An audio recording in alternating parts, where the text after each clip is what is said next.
Bonjour, alors aujourd'hui on va s'intéresser au portefeuille d'un abonné, hein, un membre qui nous a partagé son portefeuille, et on va voir un peu en détail les positions et comment on peut éventuellement l'améliorer ou donner des points de réflexion sur la construction du portefeuille en lui-même. Alors comme d'habitude avant de commencer, je rappelle que les informations et analyses données sur cette chaîne sont données à titre indicatif et ne peuvent pas être considérées comme un conseil en investissement. L'investissement boursier est risqué et vous êtes responsable de tous les investissements que vous faites. Alors ici, on a la liste du portefeuille en question avec les pondérations à côté. Bon, la première chose qui interpelle, c'est quand même le nombre de lignes qui est assez important, hein. On est environ à 36 lignes. Ça fait beaucoup selon moi. Alors la stratégie, c'est toujours la même. Quand on a un petit portefeuille, le but, c'est d'avoir très peu de lignes pour essayer de faire grossir le capital rapidement. À l'inverse, si on a un très gros portefeuille, généralement, plus de... Alors ça dépend toujours où on place le curseur, mais on va dire à partir de 100 000 ou 250 000.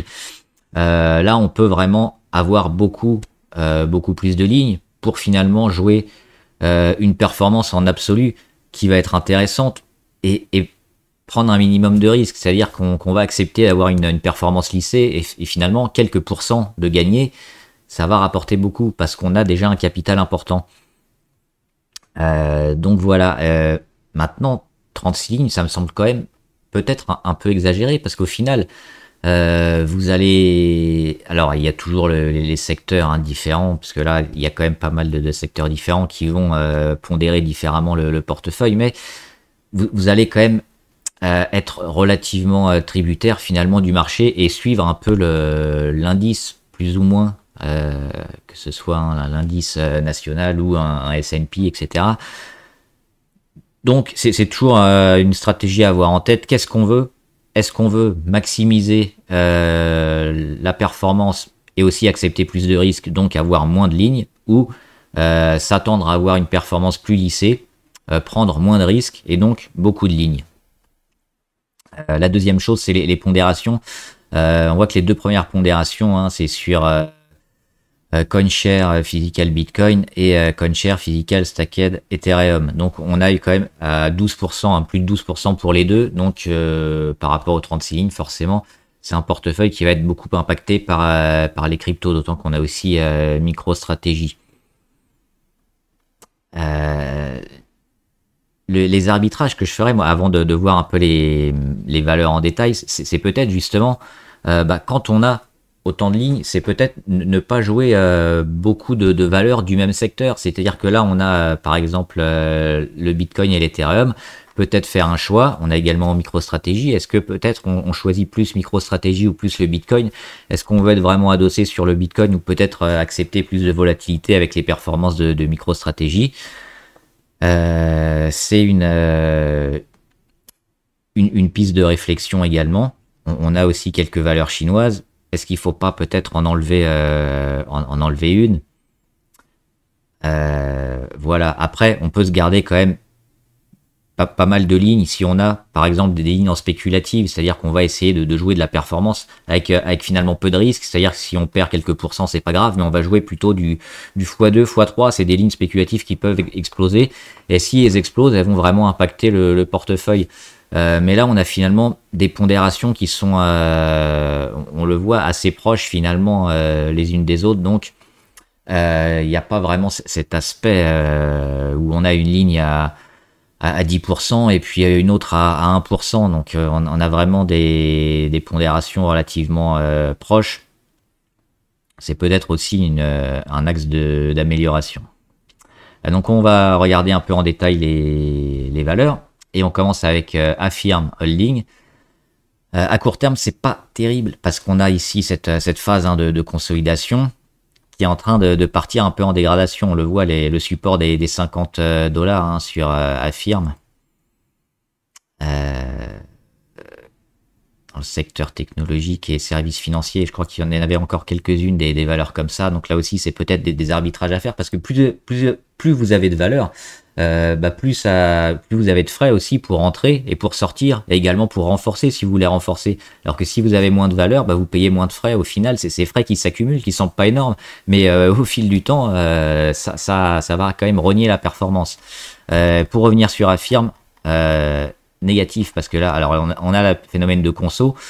Si on est rentré récemment, pourquoi pas, encore que on n'a pas eu le signal de débordement, hein, notamment autour des 55-56, et on voit que là il est en train de casser la moyenne à 200 à la baisse, peut-être pour une continuation ici de la baisse. Donc on attendra plutôt une cassure, hein, d'oblique et un retour au-delà des 50-51 pour s'y intéresser. Là on risque d'avoir une tendance baissière. Applovin, dans les logiciels également. Il y a beaucoup de technologiques aussi sur ce portefeuille. Alors là, c'est plutôt correct quand même. Applovin, on le voit au niveau des graphes, avec le gros gap du mois de novembre, élection Trump, qui n'a pas été comblé. On l'a refrôlé, hein, notamment au 7 avril, comme d'habitude. Mais on voit la tendance assez forte avec l'explosion. Même pas parler de breakout parce que c'est trop long comme période, mais la grosse poussée, le plus haut, le rendu. Alors, on pourrait dire, hein, pour simplifier, breakout et puis pullback si on veut, même si la temporalité me semble un peu longue, et surtout le retour ici sur moyenne à 200, l'accumulation, et ça repart, donc c'est plutôt intéressant, hein, pour le moyen terme à Applovin. D'autant qu'il y avait alors je l'ai pas noté, mais elle a fait un petit gap ici haussier récemment. On est toujours sous le gap baissier, il faudrait confirmer en comblant le gap baissier des 367, mais on a une tendance plutôt favorable, je pense, pour le moment sur Applovin. ArcelorMittal, alors intéressante ArcelorMittal, hein, moi je suis toujours plutôt favorable, même si ça risque à court terme encore d'avoir un peu de mal. On sait qu'il y a quelques problèmes sociaux, notamment sur quelques sites en France, mais si on dézoome un peu et si on n'est pas vraiment centré sur la valeur, on voit qu'il y a un phénomène de retournement plutôt intéressant également sur la construction, et que malgré la baisse de la croissance américaine, on a quand même des signaux positifs, c'est-à-dire que après le plus haut, on a cette cassure-là, hein, qui est importante, notamment début d'année 2025, le plus haut sur les 32, on rend tout, le 7 avril, et derrière on rebondit, et on rebondit plutôt bien, hein. On a toujours une tendance plutôt favorable moyen terme.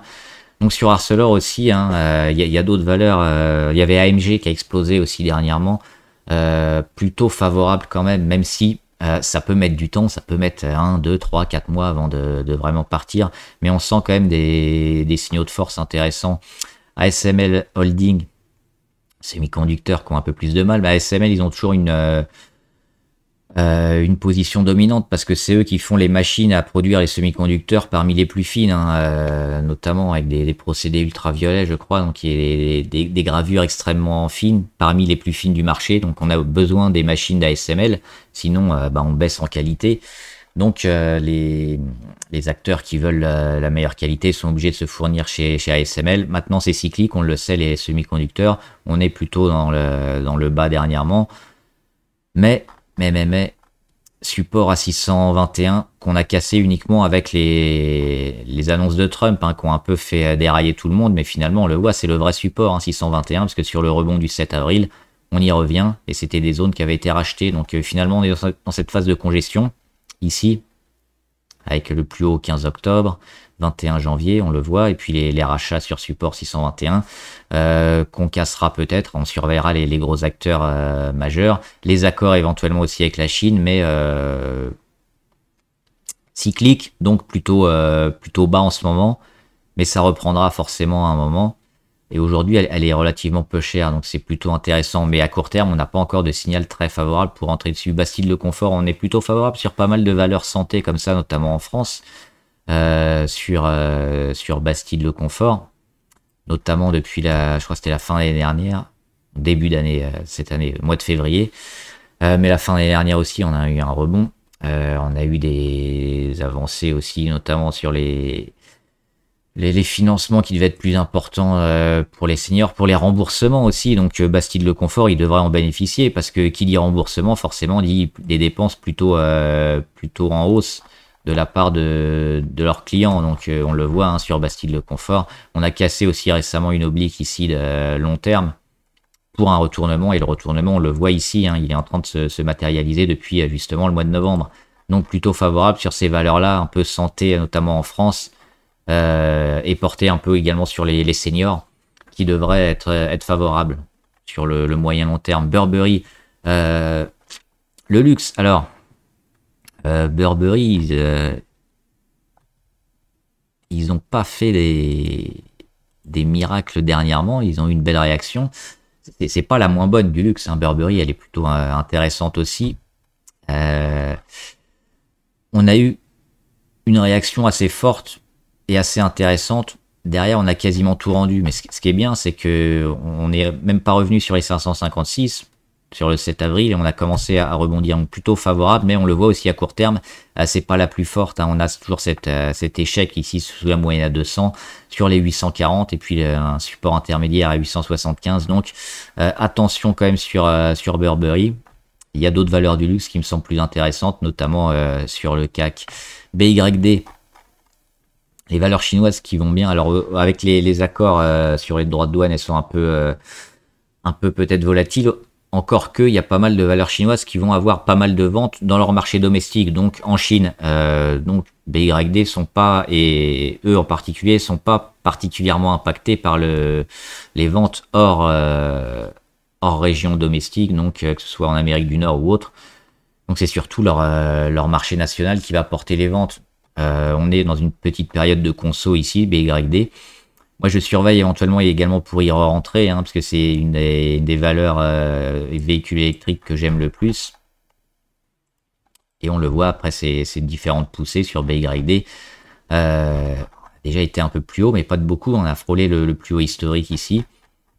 Et toute cette phase ici qui peut durer longtemps, ça a commencé ici au mois de mars.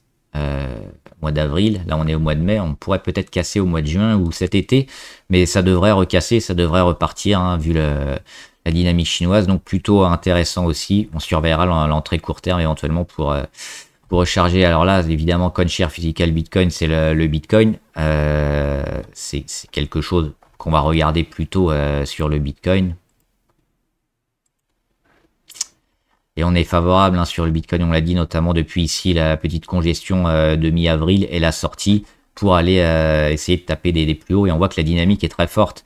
Parce que derrière, on a fait quelques poussées, on a même pas consolidé, hein, on a fait de la consolidation à plat et on est reparti. Donc c'est toujours en progression sur le Bitcoin.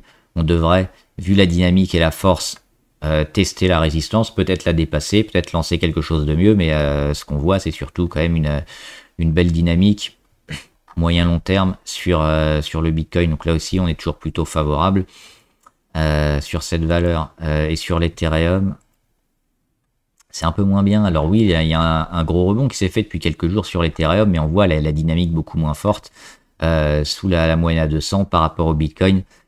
C'est peut-être ça aussi les axes de progression, peut-être sur le portefeuille, plutôt axé vraiment sur ce qui fonctionne très bien et peut-être moins l'Ethereum. Alors à court terme, oui, l'Ethereum, on a fait 43%.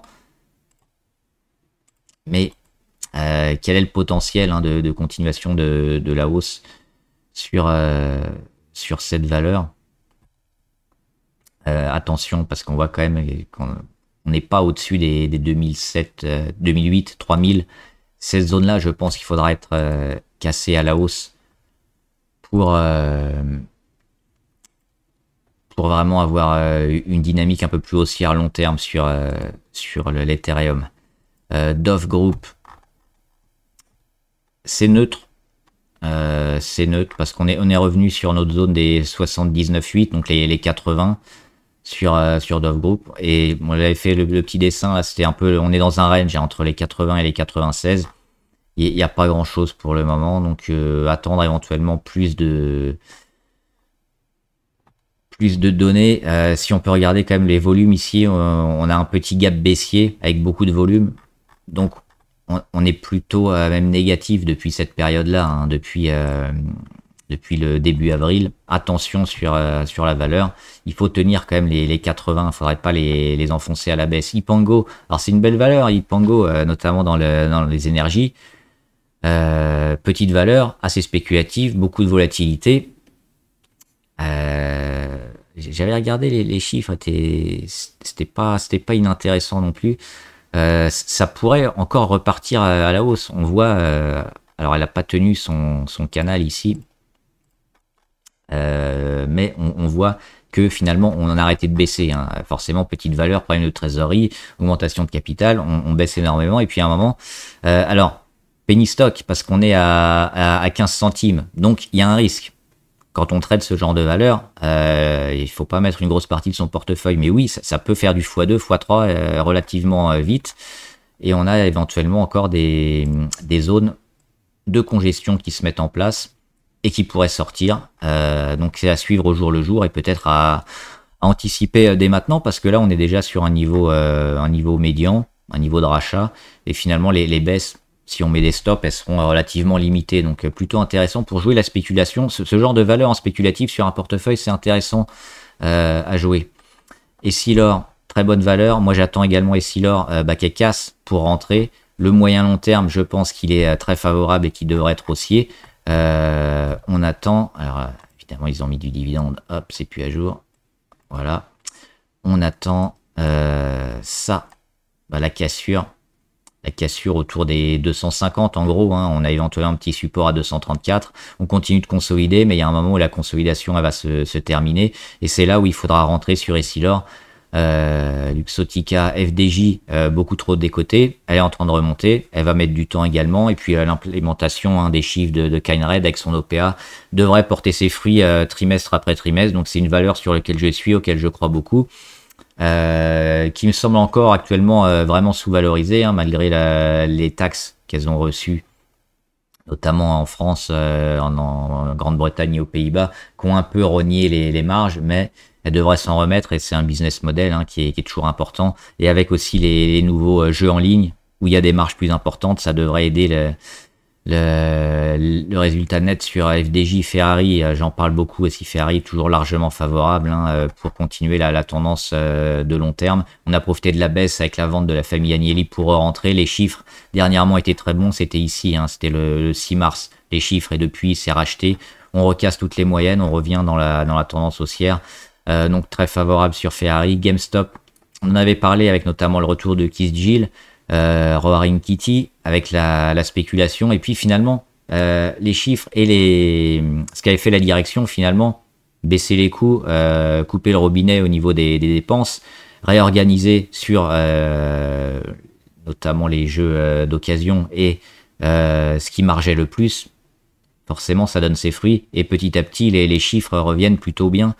Donc c'est une entreprise qui a priori devrait se sauver, qui avait quand même pas mal de mal, mais elle est en train de faire sa mutation. Elle a profité aussi des explosions à la spéculation pour vendre des actions et se refaire une santé financière, et finalement se remettre à flot. Donc ça redevient, je pense, une valeur peut-être presque normale. Il y a toujours un risque, parce que financièrement c'est pas une solidité à toute épreuve, mais plutôt orienté correctement, donc on surveillera les résultats, mais c'est quelque chose qui peut continuer gentiment comme ça vers les 30, 35, 40 dollars.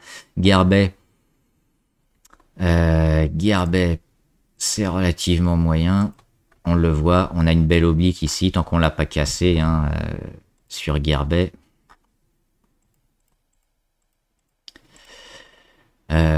Il faut plutôt attendre, et puis on a un gros gap baissier ici qui est quand même relativement inquiétant, donc il faut au moins revenir sur les 23 et probablement sur les 27 avant d'être un peu plus positif. Là c'est quand même assez négatif ce que nous montre Gearbest. Guillemot, le problème avec les frères Guillemot, c'est qu'ils ont vendu une partie de leur entreprise, qu'ils ont créé une autre entreprise avec les meilleurs jeux, notamment, on l'avait dit, c'était Far Cry, Assassin's Creed, et puis une ou deux autres licences, les licences qui marchaient le mieux, donc Guillemot ou Ubisoft finalement. Alors oui, c'est une holding qui possède encore les autres, mais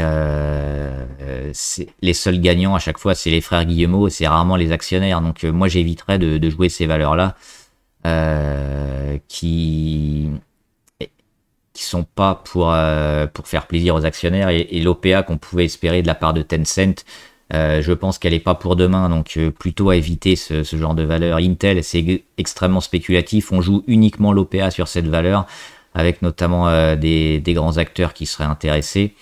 On peut voir peut-être une petite congestion, mais elle a des problèmes financiers, elle n'a pas su prendre le virage de l'intelligence artificielle. Et à part l'OPA, il n'y a pas grand-chose qui pourrait nous inciter à l'achat aujourd'hui sur Intel. Donc c'est très spéculatif. Et pour moi, c'est plutôt acheter sur le bas quand il y a très peu de volatilité et espérer un boom. Sinon, ça risque de continuer encore à décevoir. Interparfums, les chiffres étaient plutôt bons. Pourtant, le marché a du mal. Hein. Le marché ne l'achète pas. Interparfums. Là, on a une réaction aussi sur le 7 avril, hein, sur des plus bas. Là aussi, faut refaire un peu. Et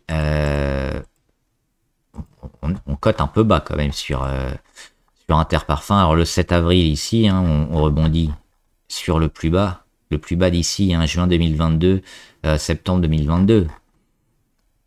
Il y a des fois comme ça des valeurs qui sont boudées pendant des mois, voire des trimestres ou des années sans que les fondamentaux soient mauvais. Et puis finalement, quand les investisseurs s'y réintéressent, ça commence à repartir. C'est peut-être le cas d'Interparfums. Ça fait aussi un peu penser à Veolia, qui a souvent été boudé et qui commence maintenant à partir.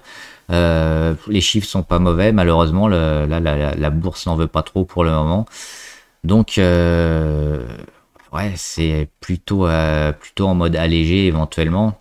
Et surveiller toujours le cours, mais oui, on est relativement négatif au niveau technique sur Interparfums. JD.com, c'est une valeur chinoise qui fait pas partie des plus fortes, mais en étant aussi pas parmi les plus fortes. C'est intéressant de noter ce qu'elles font. C'est-à-dire que quand les moins bons arrivent à performer et à avoir, hein, des bons chiffres, bah, généralement les meilleurs ils font encore mieux et ça nous donne un peu une indication, hein, sur tout le secteur. Et JD.com, donc c'était un peu le cas, et on voit qu'ils sont quand même sortis, notamment ici, hein, septembre 2024, comme beaucoup de valeurs chinoises. On a le rebond technique qui est bien noté.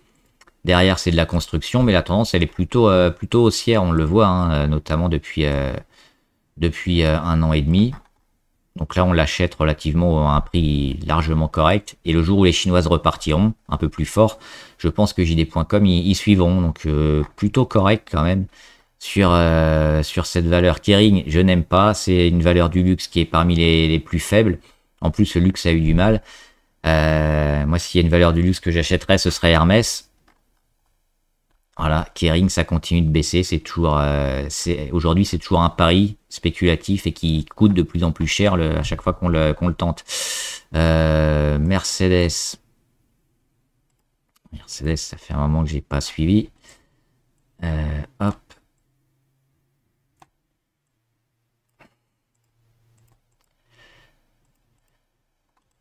Sur Mercedes. Le secteur auto a quand même pas mal de mal, hein, surtout secteur allemand est pas au mieux. Alors, il y a Volkswagen aussi qui avait fait un beau rebond.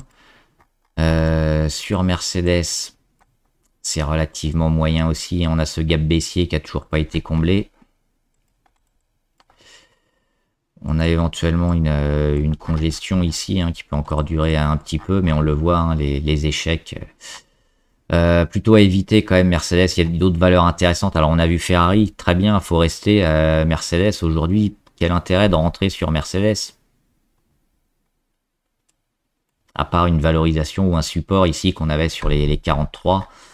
Moi je n'en vois pas. Alors il y en aura peut-être, hein, ça va repartir, mais c'est compliqué. Micron Technology, qui a pris aussi de plein fouet, hein, DeepSeek et puis le retard sur les data centers, les renouvellements de la tech, etc. Pour moi, c'est toujours une valeur intéressante à suivre, hein. Je suis toujours investi dessus, notamment sur les mémoires à haute bande passante, à la fois pour les PC traditionnels, mais pour les data centers et l'intelligence artificielle. On a un marché des PC aussi qui est en augmentation, donc ça devrait à minima tenir. Et puis quand les data centers vont revenir, elles devraient avoir des prises de commandes très importantes et rebondir. Donc c'est plutôt une valeur intéressante. On est revenu aussi, hein, sur des niveaux clés, notamment autour des 65. Alors c'était bas, hein. Je pensais qu'on s'arrêterait ici, moi, sur les 85. On est allé taper les 65, on a rebondi, et puis on retrouve finalement le niveau, hein, le niveau clé des 85. Toujours la phase de congestion avec les plus hauts de plus en plus bas. Mais pour moi, on a toujours un contexte qui devrait être favorable ces prochains mois. MicroStrategy, donc c'est ça. Est-ce qu'on veut jouer le Bitcoin? Est-ce qu'on veut jouer MicroStrategy? Peut-être que MicroStrategy peut nous offrir un peu plus de volatilité, également un peu plus de risque. Arbitrer peut-être en ce sens pour avoir moins de lignes. Maintenant, sur le reste, on est plutôt favorable, hein. Le Bitcoin à moyen long terme devrait continuer à monter. MicroStrategy aussi, ils ont fait des emprunts énormes. Ils ont une quantité de Bitcoin astronomique. Je crois que c'est un des premiers détenteurs de Bitcoin. Donc, tant que le Bitcoin va, MicroStrategy devrait performer également. NU Holding. Alors, je sais plus ce qu'ils font, NU Holding. Entreprise brésilienne, secteur technologique, financière, banque numérique. D'accord. On a le gap à 13,28, pas loin d'être comblé. On a le retour sur moyenne à 200, on a cassure d'oblique, donc elle est en train probablement de valider la fin de la baisse. Alors ce genre de choses, très souvent, c'est un peu le même principe. On casse l'oblique, on travaille un peu, on revient un peu vers l'oblique, on fait un peu de construction, on fait une congestion, perte de volatilité, et enfin on part. C'est généralement ça qu'il faut acheter et attendre. Mais là, on est en train de mettre les premières étapes, hein, pour avoir la phase de construction et de congestion à acheter. Donc plutôt à surveiller, et ça devrait éventuellement repartir. Parrot, extrêmement spéculatif, donc pourquoi pas. On l'a vu, là, c'était jackpot, hein, si on l'achetait sur les 2 et quelques, ou les 3. Un peu comme Ipango. Quoi qu'Ipango, je crois que les fondamentaux sont un peu mieux quand même. Parrot, j'ai pas regardé récemment, mais ça me semble un peu plus risqué, mais on risque de revenir un peu plus bas. C'est plus bas qu'il faut racheter, c'est ces niveaux-là, peut-être autour des 4,50 ou des 3,80. Avant une nouvelle poussée sur Parrot. C'est très volatile, donc attention, mais oui, on a des pourcentages intéressants à voir. Faut pas hésiter à prendre ses bénéfices, hein, quand on voit des explosions comme ça, et puis à recharger sur des plus bas quand le marché vend massivement. PharmaMar. Hop, alors sur Pharma, on est en train de consolider. On n'est pas actuellement comme ça. On revient sur un moyen de 100. Je pense qu'il faut attendre encore quelques jours pour avoir une idée. On a éventuellement ici un petit support intermédiaire, hein, autour des 59. Ouais, c'est voir ce qu'elle va faire, hein, prochainement. Ah, ici. Pour savoir si on casse à la hausse ou si on casse à la baisse sur Pharma. Parce que là, on est dans une semaine clé quasiment, la semaine qui va suivre. Donc à surveiller si on est capable, hein, de retourner vers le haut. Ruby est toujours plutôt favorable, hein, sur Ruby sur le moyen long terme. On l'a dit depuis un moment, avec l'entrée notamment de Bolloré, hein, ici, et de divers groupes. Ça irait certainement au-delà des 31. On s'en rapproche, hein, on est déjà sur les 30 euros. Donc plutôt favorable. Il y a aussi pas mal de dividendes, hein, qui est annoncé et qui tombera, ou qui est déjà tombé, non, qui devrait tomber bientôt. Donc oui, l'objectif c'est de casser encore les 31, et puis éventuellement au-delà des 31 commencer à monter les stops ou à prendre ses bénéfices, hein, pour Ruby, parce que alors elle profite aussi du gaz naturel, hein, du renouveau du gaz naturel, mais on va pas aller sur les 41 comme ça en ligne droite, donc faudra, je pense, prendre ses bénéfices avant et puis éventuellement se replacer. Schneider Electric, un peu moins bien que Legrand, mais moi j'aime toujours bien, hein, Schneider. Legrand, ils ont annoncé des révisions à la hausse. Les résultats de Schneider qui avaient été vendus pour moi un peu trop, et puis le marché finalement, hein, s'est rendu compte que c'était peut-être un peu excessif. On est revenu sur les niveaux d'avant-résultats. Là aussi, on attend, hein, les data centers notamment, et puis le retour un peu de la construction qui devrait aider Schneider, hein, son métier d'origine. Mais pour l'instant, à court terme, oui, on est toujours finalement que dans du rebond technique post poste plus bas pour l'instant, donc c'est moyen, mais sur le moyen terme, oui, il y a des chances d'être positif. Si on est court-termiste et qu'on attend des vrais signaux, pour l'instant on les a pas, mais on les aura peut-être sur débordement des 235 notamment dans quelques semaines. Solvay, les résultats aussi n'étaient pas trop appréciés, notamment la visibilité et la baisse sur les chiffres à venir. Mais on a toujours des supports intéressants autour des 28,50. Là aussi, la construction qui peine à redémarrer fort handicap un peu Solvay, mais je pense que c'est que partie remise pour dans quelques mois probablement. On a ce phénomène de congestion assez long terme avec les plus hauts de plus en plus bas, les rachats sur support sur 28,50. Entre deux, on fait du zigzag et puis le jour où on casse, notamment vers le haut, ça devrait repartir. Téléperformance extrêmement décotée, téléperformance trop pour moi parce que les fondamentaux sont solides, ils gagnent pas mal d'argent toujours. Et l'IA commence à donner ses fruits quand même, à porter ses fruits. Là aussi, la bourse n'en veut pas trop, mais il n'y a aucune raison de vendre Téléperformance sur ces niveaux-là. Les fondamentaux sont solides, la valorisation devrait être au-delà des 100 euros, largement, je pense, pour moi, sur Téléperformance. Donc je pense qu'il faut attendre, rien faire d'autre. Et ça devrait partir et le marché devrait y revenir sur des valeurs comme ça qui rapportent de l'argent. Donc wait and see. Tesla, toujours très favorable. J'en parle souvent. Tesla, on vient casser ici la moyenne à 200. En clôture, c'était pas arrivé depuis le 25 mars. Donc on verra début de semaine prochaine. Mais là, ça arrive notamment après la cassure des résistances obliques baissières ici. Donc ça commence à s'accumuler les bonnes nouvelles au niveau technique sur Tesla. Et puis au mois de juin, on aura les cybercabs, notamment à Austin. Donc très favorable également sur Tesla.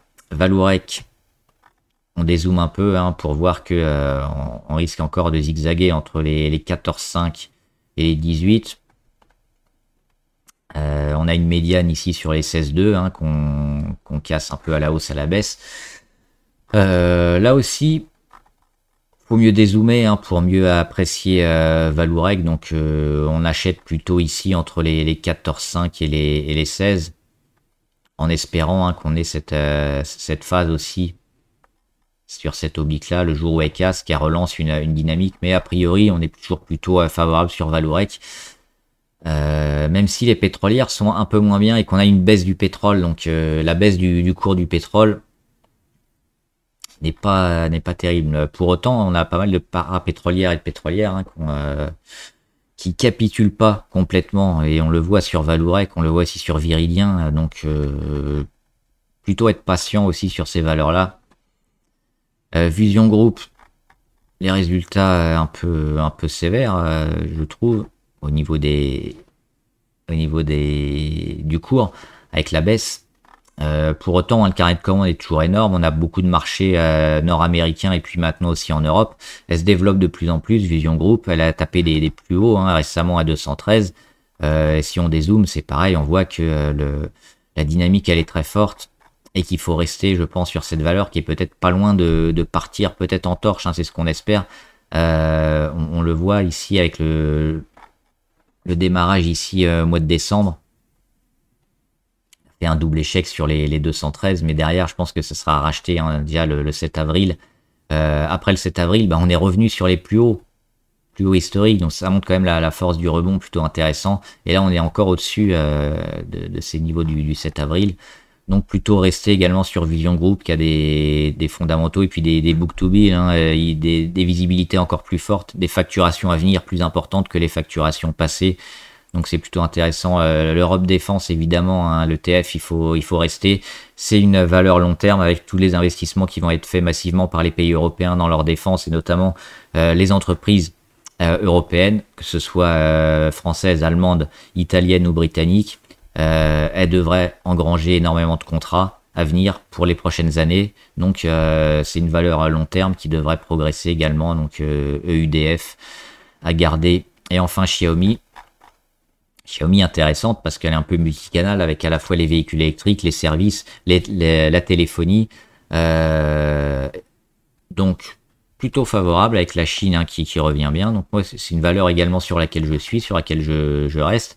La tendance elle est très forte et on serait pas surpris de la voir taper les nouveaux plus hauts peut-être sur une confirmation du renouveau chinois.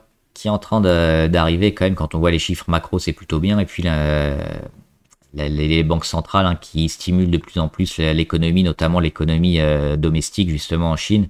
Donc Xiaomi, elle devra en profiter. Il y a pas de raison, hein, malgré le fait qu'elle quand même gagnait beaucoup. On a déjà fait la conso et on repart. Ça aussi, c'est un signe de force parce que la conso, elle est même pas arrivée sur la moyenne à 200. On est déjà en train de repartir. Donc c'est vu comme des opportunités de marché et des relances hein, à prendre sur Xiaomi. Donc pas grand chose à faire. Les valeurs chinoises, même si à court terme, on peut toujours avoir quelques annonces, hein, quelques baisses, quelques constructions comme ça. Je pense qu'à moyen terme, les valeurs chinoises, elles sont pour beaucoup très intéressantes encore. Et on n'est pas à l'abri de battre des plus hauts sur pas mal de valeurs, hein, que ce soit Xiaomi, BYD et autres. On a beaucoup de valeurs chinoises qui devraient profiter en 2025, peut-être à l'été ou à la rentrée 2025, hein, sur des dynamiques très positives. Voilà, j'espère que la vidéo vous a aidé. N'hésitez pas à me dire ce que vous en pensez, ce que vous pensez du portefeuille hein, de l'abonné. Et voilà, bon trade, à plus.